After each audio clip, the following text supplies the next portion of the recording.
Well, as the world grapples with a shortage of COVID vaccines amid claims of hoarding, African leaders are calling on the continent to pull resources together and increase the continent's capacity to manufacture vaccines at the local level. This comes at a time when African countries are having to beg for vaccines as the producing countries choose nationalism over equity. Anita Nkonge with the report. African solutions for African problems is the concept the continent is choosing to take when it comes to all matters vaccines.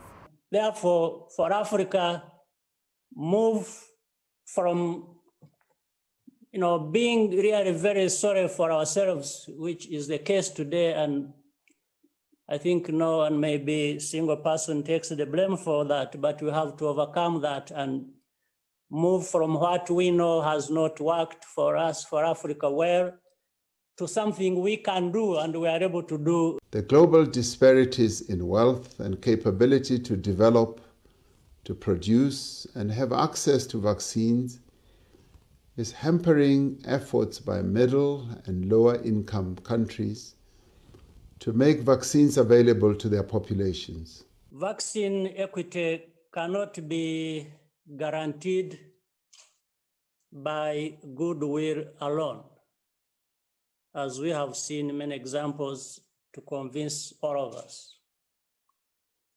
Africa needs to expand production capacity for vaccines and other essential medical products. These were some of the sentiments made by African leaders along with the Africa Center for Disease Control and Prevention, the World Health Organization, all calling on the continent to enhance its capacity to manufacture its own vaccines. This comes in light of the recent disparity that was seen when it came to the global acquisition of COVID-19 vaccines.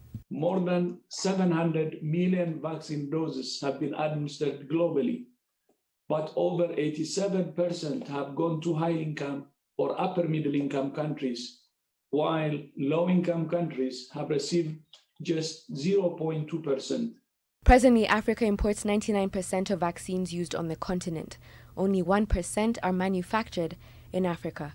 1.3 billion doses of vaccines are used annually, with Africa contributing to 25% of the overall global demand for vaccines. 8 facilities on the continent are able to produce vaccines. The Africa CDC hopes Africa moves from producing 1% of vaccines to roughly 20 to 60% by 2040. We need to expand existing capabilities into regional hubs that serve the continent as a whole. The South African president also called for the need to partner with developed nations in order to access technological expertise, financing, and investment. Already, Algeria is set to begin manufacturing the Sputnik V vaccine in September this year. Anita Nkonge, NTV.